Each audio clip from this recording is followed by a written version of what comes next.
Hey there, and welcome back to the Deep Dive. We're going to be tackling a theory that's been making the rounds online. This idea that all Disney animated movies actually exist in the same universe. We found this Screen Rant article that kind of lays out the groundwork, and Yeah. it makes me wonder, is there actually something to this, or is it just people kind of having fun with it? Well, I think the thing that's immediately interesting is just how many films we're actually talking about. Decades and decades of Disney animation, from the real classics like Snow White all the way up to more recent hits like Moana. I mean, to even fathom all of those being interconnected it's a big idea. Oh, yeah. It's mind-blowing. I mean, can you imagine, like, Hero from Big Hero 6 geeking out over Aladdin, on a Saturday night? It's wild. But this theory tries to, like, Break it all down into well, good in the system that kind of makes sense. It does. It proposes kind of a multi-layered system. So first you've got like what's called the real world. Those are films that are grounded in a reality that's pretty similar to ours, like Meet the Robinsons or Big Hero 6, like you just mentioned. And then from there you've got this other level called the film world, and that's where kind of the more classic, like fantastical Disney tales exist. Okay, so we've got these two distinct levels of reality, but it gets even weirder. Right. Like, what about this inner film world? That's where it starts to get really, like, Inception-y for me. Totally. This level is all about movies within the movies. So the theory suggests that, like, Right. characters in the film world, they could have their own favorite Disney movies, which creates this whole other layer of entertainment.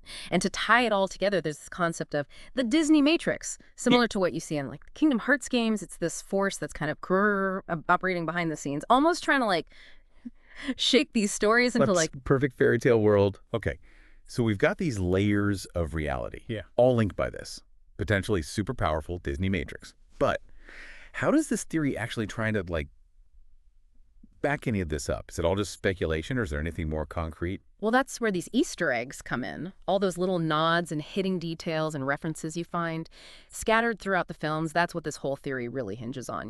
They could be subtle connections between stories that on the surface seem totally unrelated. So it's like a Yeah. giant Disney-themed scavenger hunt. I can see how those could be really compelling, even if it's just a fan theory. Well, and it's important to remember that we're in the realm of interpretation here, not confirmed facts. But I think that's part of what makes it so engaging. Yeah. It invites us to look at these films with, like, a fresh perspective and consider, maybe there is this deeper interconnected narrative. Absolutely. Even if it's not official Disney canon, it just adds, like, a whole new layer of enjoyment to rewatching all these classics. It's like a game, Yeah. Can you spot the connections? Yeah. And what's really cool is that it doesn't rely on, like, big obvious crossovers or anything. It's all about these subtle hints and implied connections, almost like the filmmakers are, like, leaving breadcrumbs, inviting the audience to piece together the puzzle themselves. That actually reminds me of how people approach real-life conspiracy theories. Like, they're looking for patterns and Right. trying to get the dots, but finding hidden meaning behind seemingly random events. Exactly. It's like, in a way, this is kind of like a playful conspiracy theory for Disney fans. It encourages us to, like,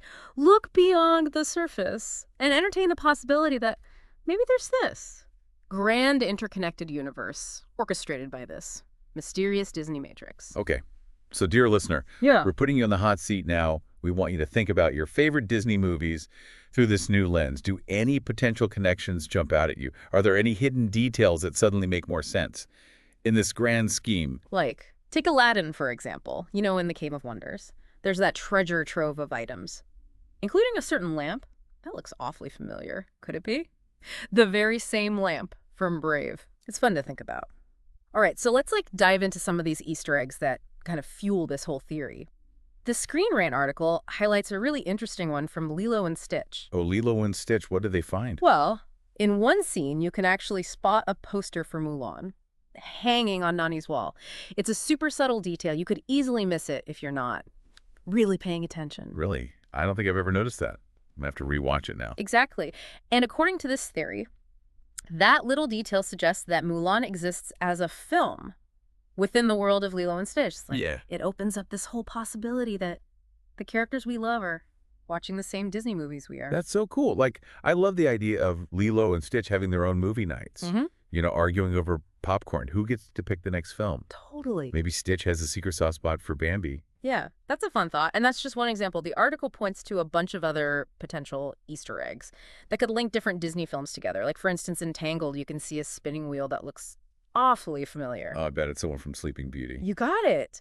It's little details like these that when you view them through the lens of this theory, really start to paint like a much bigger, more intricate picture of this Disney universe. Okay, so let's say for a second that we take this theory seriously.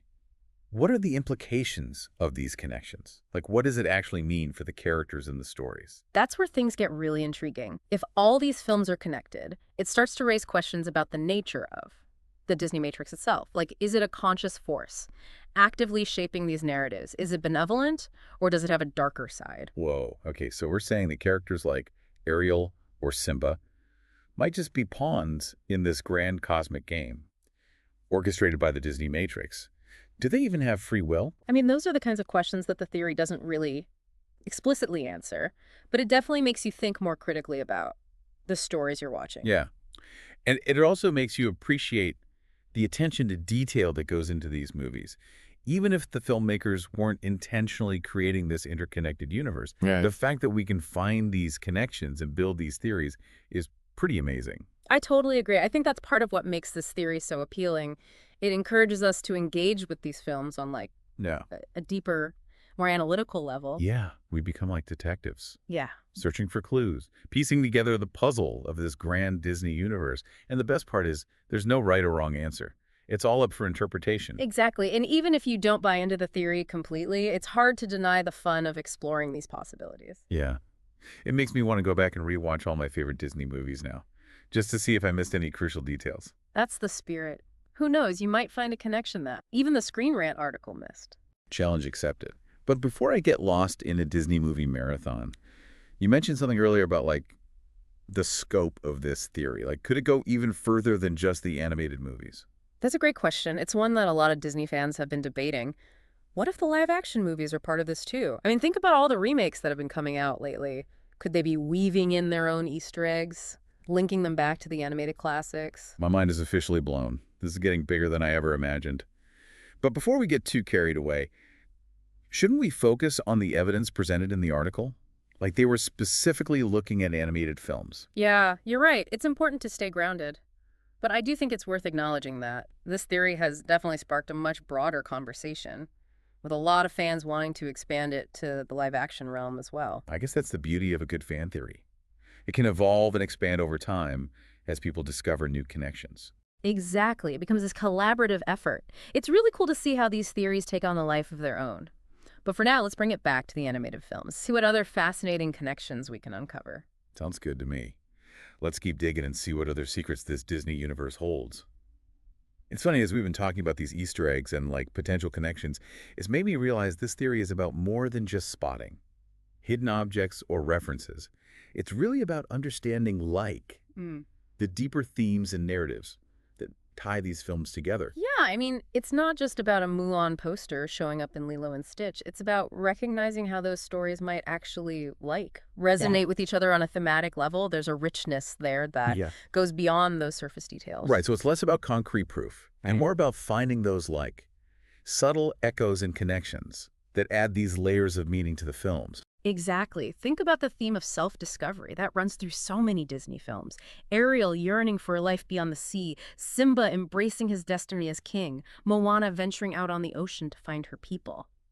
These characters are all on these, unique journeys, but there's this shared thread of self-realization. Yeah, and if we think about these films as part of a connected universe, it adds this whole new dimension to those individual journeys. It's like each character's story is contributing to this larger narrative about personal growth and interconnectedness of all things. Right.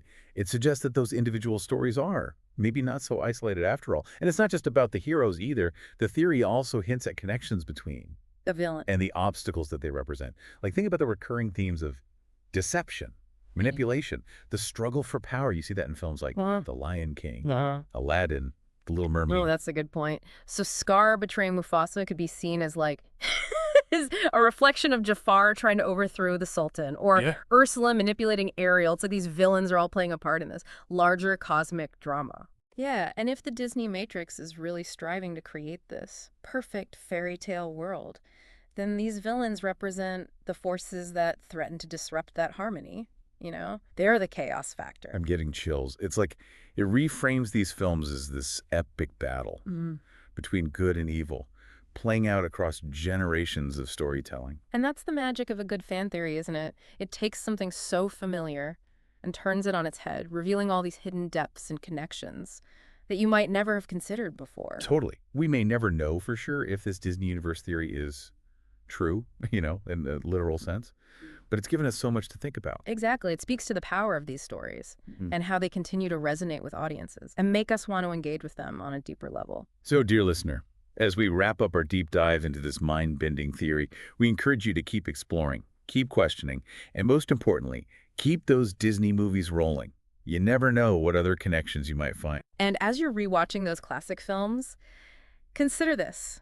If this theory were true, what would it mean for the characters we've come to know and love? What secrets would be revealed? What implications would it have for the future of this interconnected Disney universe? We'd love to hear your thoughts. Share your own theories and observations with us on social media. We'll be sure to include links to some of the resources we talked about in the show notes. Until next time, keep diving deep and let those imaginations soar.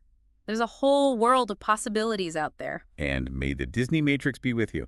Thank you for joining CMF Conspiracies podcast. What do you think about the topic we covered today? Comment below with your thoughts on this subject. If you have a conspiracy you wish for us to deep dive into, please send your topic to our email address or leave it in the comments. Thank you again for watching. Like and subscribe for more content like this.